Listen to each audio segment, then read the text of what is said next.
duties this morning, and replacing him in my studio guest chair, Peter Maxwell of the Newry and Portadown branch of the Inland Waterways Association of Ireland. Lots of water recently, Peter. Oh yes, yes. We've been well tested.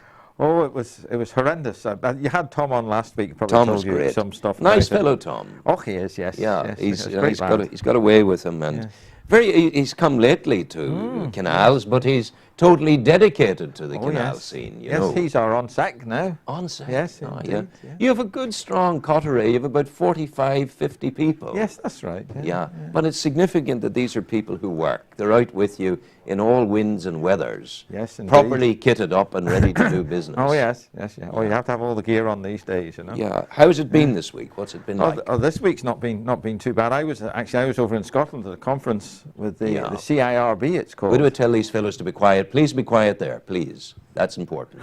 Now, I'm back to you again. Right, I was over in Scotland along with Tom and 4 other of our volunteer members as well. We're all volunteers. We're over there. It's the CIRB, which is curbing invasive species and replacing the biodiversity. Wow, so you're into biodiversity as well. Well, we're into killing off the hogweed around the city here. And keeping things right. That's really the whole.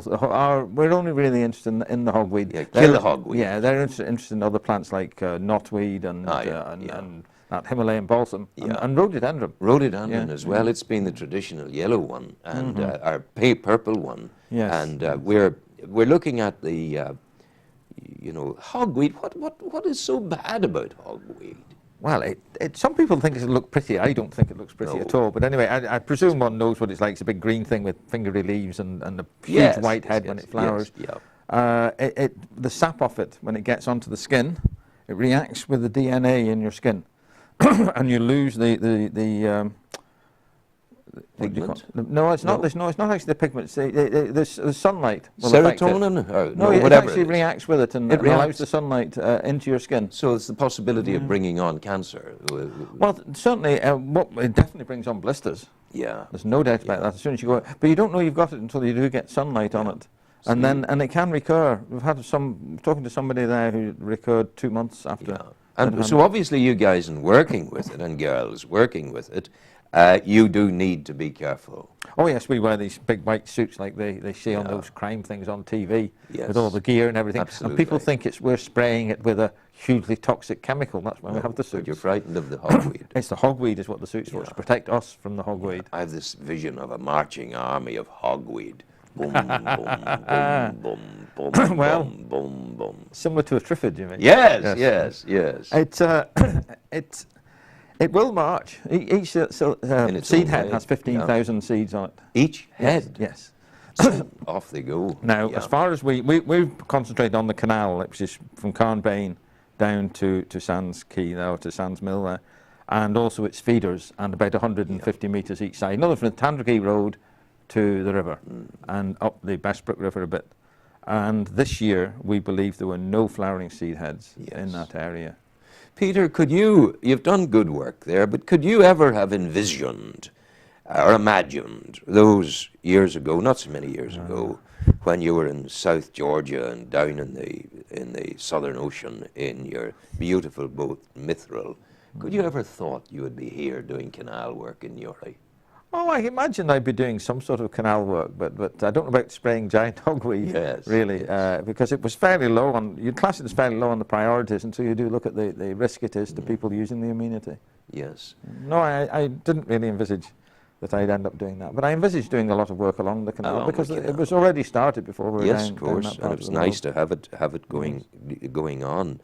But the business of having it there, it just doesn't sort of serve itself. It requires the enthusiasm of human beings. Well, talking about enthusiasm, I don't know whether Tom had mentioned to you, Thursday of last week there was a joint development committee held in Banbridge, which has 4 elected representatives from each of the 4 council areas that the canal runs through. Yes. And there were no elected representatives from Newry and Mourne Council turned up at it. No apologies either. So you wonder, like, we're doing all this work in the Newry, and we're doing it along the whole canal, but an awful lot of it is done at this end of the canal in the area that's owned by Newry and Mourne. Being a journalist of BBC and RTE experience and standards, I now say this,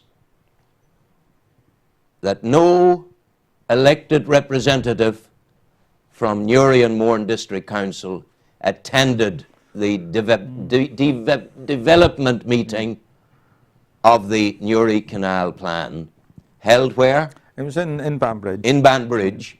And not only did no Newry and Mourne councillor attended the meeting, didn't attend, not only was that the case, but no apology was sent. That's right. Now, John, let me go back. John Donnelly and I didn't found the Canal Preservation Society 40 years ago for you fellows to be so bad-mannered as not to extend an apology. How dare you do it? How dare you insult these people of the Newry and Portadown branch? Not acceptable. And let no one ever send me a press release again, Hillary, talking about Newry Canal being the jewel in the crown. It's only the jewel in the crown if you polish the jewels, and you're not doing it, you're not taking an interest. Now, everything I've said is straightforward from the shoulder, based on fact, and please, please, please, change your ways. Yes, thanks, Rowan. I maybe wouldn't like to go that hard on them, but the thing is, it was on the agenda that we were making a presentation of the work we've been doing for the past year. So it was disappointing to see the lack of the hugely disappointing. Well, forgive me for being enthusiastic, but there would be no canal today if we hadn't saved it. So if you and that's the truth of it. 40 odd years ago, you know, yes, I mean, it certainly wouldn't have been. And well, now, we hope to have this section open from Sands Mill for small boats very soon, because I don't know whether Tom mentioned it to you last week, but I left you 2 weeks ago on a Friday morning, and we were going to go up and do a bit of work on the canal. I think I said that at the time. I went to the barrier at the Wynn Industrial Estate, and all I could see was water. My God. Over the top of the stonework. My goodness. Thundering over the top of the stonework, because the Clanrye River had come into the canal. That was the time of our flooding. Yes, that's right. Down at Bridge Street. Yes, it flooded down there and a few other places. But I mean, Bridge Street, the flooding was not caused by the canal. I know it's a general conception that it is. It's not. No, it's nothing to do with it's underground rivers coming down from the Glen and so on. Absolutely. That's what causes that. What are the plans for the week ahead? Well, we've a wee bit of work to do today just on one of the lock gates at lock number 2. There's going to be a few of us there. But then I think we'd mentioned that we'd built dams on the top section at Scarver and Points Pass. We now have to tidy those up because of the flooding. When we just started to dismantle the dams, and we knew we would have to go back and collect the sandbags, but because of all the flooding, we haven't been able to get into the water. It's been too deep and flowing too fast. So we're starting tomorrow then to gather up the sandbags. And they're now washed about 50 yards downstream. Some of them would be, because it looks a bit of an eyesore. Yeah, you got on the upside. You got your somewhere on the upside. You got your divers. Oh, we did. Yes. Last Saturday we had the divers down at lock number 2, and they removed. We thought it was big stones were stopping the gates from actually closing, but it's palisade fencing. That's what it was. And and it got bent because of the flooding. The gates closed a bit more. And they actually buckled the palisade fencing. The power of water. Yeah, we couldn't understand how it could have moved a big stone that we thought was there, but actually what it did was the palisade fencing was lying at an angle and the gate had come against it. And with the flood, it bent it down like that. What strength. Oh, it's colossal, yes. Dublin must be your headquarters must be very pleased at what you're doing. Oh, yes. I don't know whether I like to call them the headquarters, because we're sort of, our canal here in Newry, rebel kind of crowd. You do your own thing.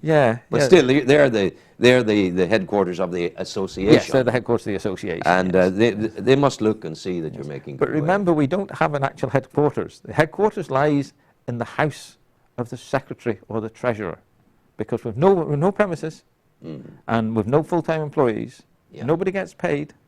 Nobody gets any payments at all out of the association. And the nearest thing we have to headquarters, actually, we have.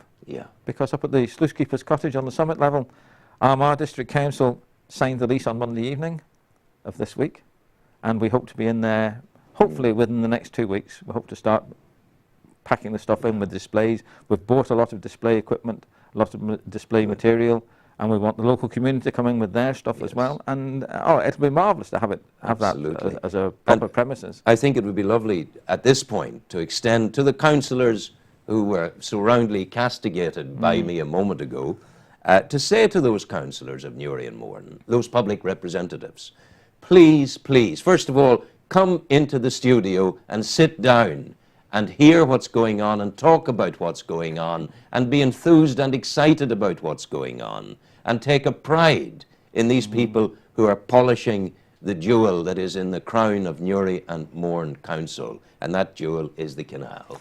Oh, it certainly is. I mean, our work was actually appreciated. Sure, appreciation was shown by the Department of Culture, Arts and Leisure. Well, Carol Nahulan was down, and that was a volunteer recognition visit. It wasn't like to look at the canal or meet representatives from the city or anything. It was just to recognise the volunteer effort that we put in. But we don't seem to get that same amount of appreciation from the local bodies. Well, local bodies, you have time to make amends now that the thing is staged. Soon we will have water again from Sands Mill all the way to Loch Number. Well, up to behind the college. Well, actually, nearly as far as B&Q. Actually. Yeah, so from the centre of Newry to B&Q by water. You can go and do your shopping at B&Q by water. Goodness gracious, thank you for coming. Take care. Okay, see you next week. Yes, God bless you. One of us will be down with you next week. Yeah, good. This is Destination Newry.